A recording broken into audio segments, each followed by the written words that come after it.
Everybody welcome back to channel. दोस्तों आज की इस वीडियो में हम बात करने वाले हैं अपकमिंग सीरीज़ के कुछ प्लेयर्स के बारे में जिनके ऊपर हम इन्वेस्ट करके अच्छा खासा प्रॉफिट अर्न कर सकते हैं। साथ ही साथ मैं बताऊंगा कि पिछले कुछ दिनों में हमारे जो पोर्टफोलियोस में कितना इंक्रीमेंट देखने को मिला और क्या हमारी स्ट्रेटजी थी। साथ ही साथ आपको क्या स्ट्रेटजी फॉलो करनी चाहिए और कुछ एक दो फैक्टर्स भी बताऊँगा जो कि काफ़ी ज़्यादा रोल अभी अदा कर रहा है हमारे पोर्टफोलियो के बैलेंस को अप एंड डाउन करने में। तो चलिए सबसे पहले अपना पोर्टफोलियो दिखाता हूँ कि मैंने क्या अभी इन्वेस्टमेंट बना के रखे।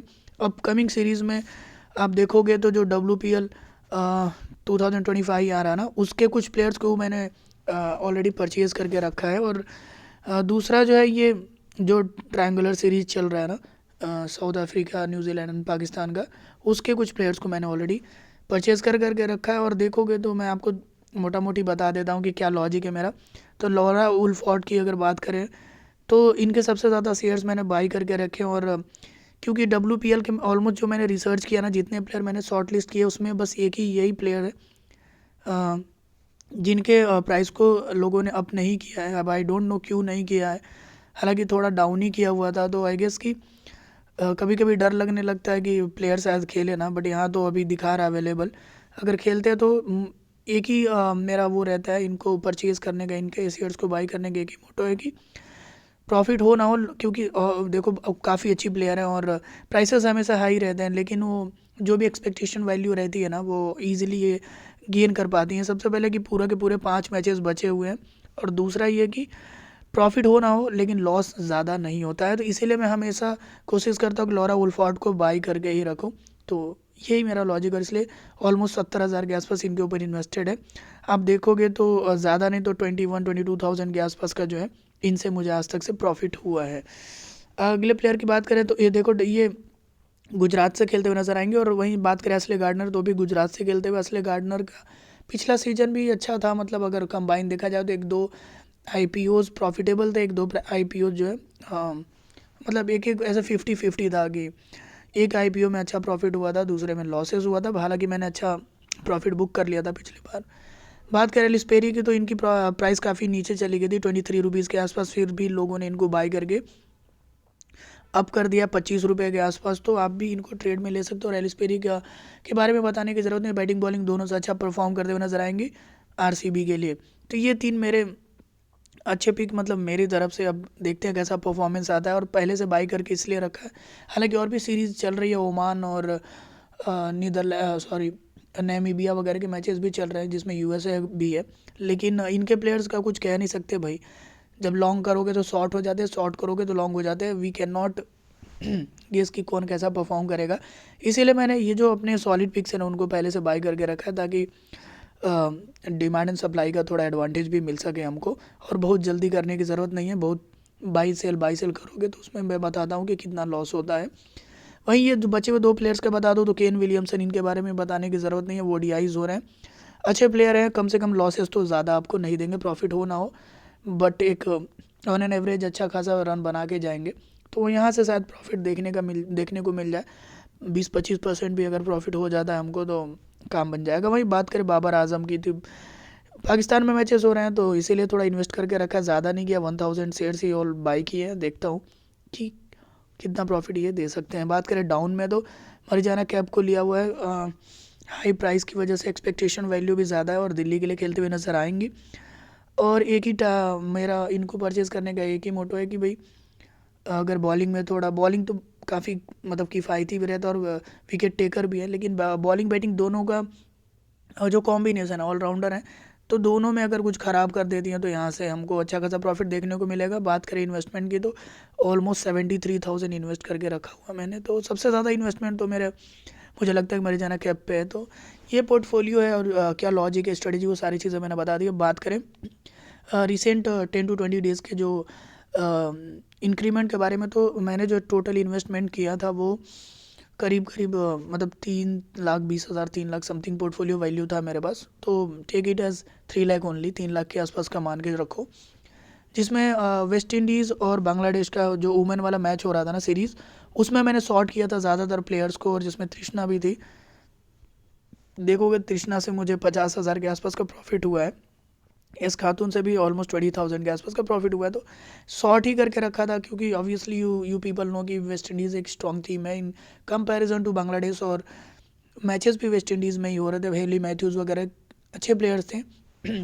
तो अभी इवन देखो ना, जो तृष्णा वगैरह से इनसे और भी प्रॉफिट हुआ होता, लेकिन लास्ट मैच में हेली मैथ्यूज़ और जो अच्छे प्लेयर्स थे वेस्ट इंडीज़ के वो नहीं खेले, जिसकी वजह से इनको और ज़्यादा इनकी इकॉनमी थोड़ी सुधर गई, वरना अच्छा खासा प्रॉफिट हुआ होता हमको। अपार्ट फ्रॉम दिस अगर हम बात करें तो अभी जो ट्रायंगुलर सीरीज़ चल रही थी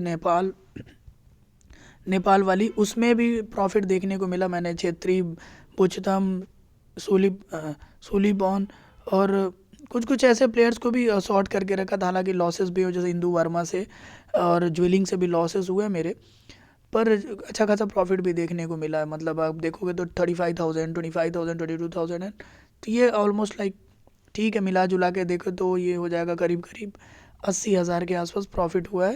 और लॉसेस की बात करें तो मिला जुला के ऐसे कुछ 50,000। तो ओवरऑल मतलब आप देखो तो 20-30,000 का प्रॉफिट उस सीरीज़ में मुझे देखने को मिला, राइट।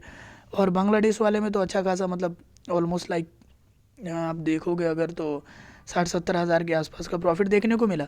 तो ये अगर मैं एक मोटा मोटी आपको बता दूँ ना दोस्तों, तो करीबन 1 लाख रुपए का जो है प्रॉफिट हुआ इन दोनों सीरीज़ में मेरा। अब एक कैच आपको बताता हूँ। अब देखोगे तो पोर्टफोलियो की वैल्यू 3,54,000 एंड ऑलमोस्ट इसको वॉलेट को भी ऐड कर दोगे तो 3,60,000 मान के चलो, ये पोर्टफोलियो की वैल्यू है। अब आपको एक बहुत बड़ा कैच बताता हूँ, जो कि मैंने भी देखा और ऑलरेडी मैं बताता भी रहता हूँ।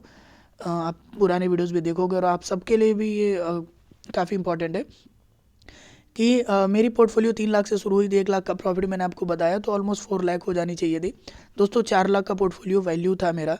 4 लाख को बेचा मैंने, तो ऑलमोस्ट लाइक 5% मैंने ट्रेडिंग फ़ीस दिया होगा, जो कि 20,000 के आसपास हो जाएगा।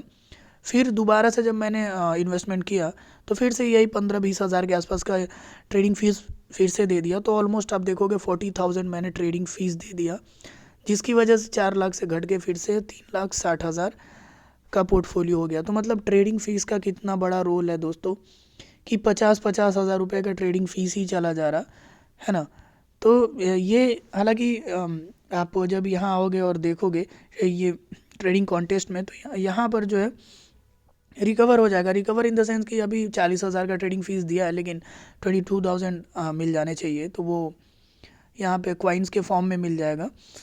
और शायद रेफरल रिवॉर्ड वगैरह अगर मिलना होगा तो मिल जाएगा। तो मतलब रेफरल रिवॉर्ड का क्या है, 2,000 रुपये है, बट ठीक है, थोड़ा रिकवर हो जाएगा तो अच्छा है। ये ट्रेडिंग फ़ीस का जो है ना, आप थोड़ा ध्यान रखो। इसका एक ही सॉल्यूशन है ट्रेडिंग फ़ीस को बचाने का, वो ये है कि प्रॉफिट जो हो ना वो ज़्यादा बड़ा हो। मतलब जैसे कि 50% या 70% कुछ ऐसे। कहने का मतलब है कि आप अबाउट 10% सेल कर सकते हो, लेकिन लॉसेस जब आपके होते हैं तो वहाँ पे बहुत बड़ा लॉस होता है। क्योंकि मैं आपको बताऊँ, मान के चलो कोई प्लेयर ने, थोड़ा वीडियो लंबा और पर ध्यान से सुनो, मान के चलो कोई प्लेयर ने आपको 20% का प्रॉफिट दिया, जिसमें कि आप 10% ट्रेडिंग फ़ीस दे दोगे, राइट। तो आपका जो नेट प्रॉफिट होता है वो 10% का ही होता है, राइट। लेकिन चलो ये तो आपको दिखता है कि हाँ चलो 10% मैंने कमा लिया, अब इसको बेच देते हैं। लेकिन आप जब लॉसेस होते हैं ना, वो नहीं आप देखते हो। फॉर एग्जांपल, अगर किसी प्लेयर ने बस 10% का ही लॉस दिया, पर इसमें आपका लॉस कितने का हो रहा है, 20% का, क्योंकि 10% आपकी ट्रेडिंग फ़ीस भी है, राइट।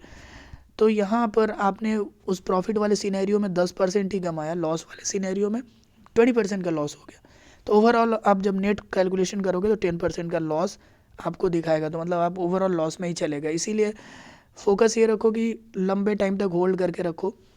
ट्राई करो कि IPOs बाई करो और 5 मैचेस आप पूरा होल्ड कर पाओ, और प्रॉफिट जो वो लंबे प्रॉफिट तक जाओ। मतलब कि कम से कम 30-40-50% या 60-100, मतलब मैक्सिमम जितना प्रॉफिट आप गेन कर सकते हो वो गेन करो। और जो पार्शियल बुकिंग है ना, वो भी करते जाओ, पार्शियल सेलिंग वगैरह करते जाओ, ताकि आपको अगर प्लेयर अचानक से डाउन जाता है तो बुरा फील ना हो, ज़्यादा लॉस ना हो या प्रॉफिट ज़्यादा कम ना हो, ठीक है। तो ये एक स्ट्रेटजी मैंने जो भी फॉलो किया, और धीरे धीरे मतलब। और एक चीज़ और ध्यान रखना दोस्तों, जैसे अभी आप देखो 4 लाख का पूरा मैंने इन्वेस्ट कर दिया, ऐसा मत करना। अगर आपके पास फॉर एग्जांपल 4 लाख रुपीज़ हैं, तो उसमें से आप 50% ही आप डिप्लॉय करके चलो, मतलब 2 लाख रुपए ही इन्वेस्ट करके चलो, 2 लाख अपने वॉलेट में रखो या जितना आपकी कैलकुलेशन के हिसाब से। मेरा ये कहना है कि एक बैकअप रखो, सारे पैसे हमेशा लगा करके मत रखो, क्योंकि जो अपॉर्चुनिटीज़ है ना उनका कोई भरोसा नहीं, वो कभी भी आ सकते हैं, राइट।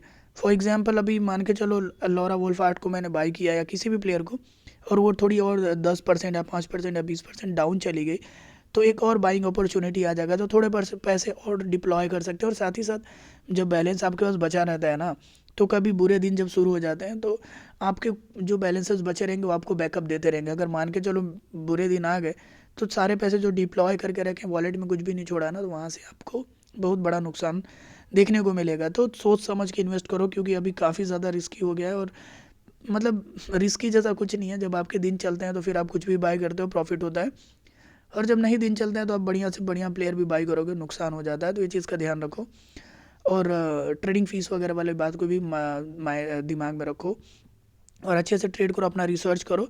और ये पोर्टफोलियो है मेरा, आप भी अपने हिसाब से रिसर्च करो और ट्रेड कर सकते हो, राइट। तो उम्मीद करता हूँ वीडियो समझ में, कोई क्वेश्चन करिए तो कमेंट में पूछ सकते हो, इंस्टाग्राम वगैरह पे भी फॉलो करो, सारी चीज़ों का लिंक आपको वीडियो के डिस्क्रिप्शन में मिल जाएगा। वीडियो अच्छा लगा वीडियो को लाइक शेयर सब्सक्राइब कर सकते हो। मिलते हैं वीडियो देखने के लिए, धन्यवाद, जय हिंद।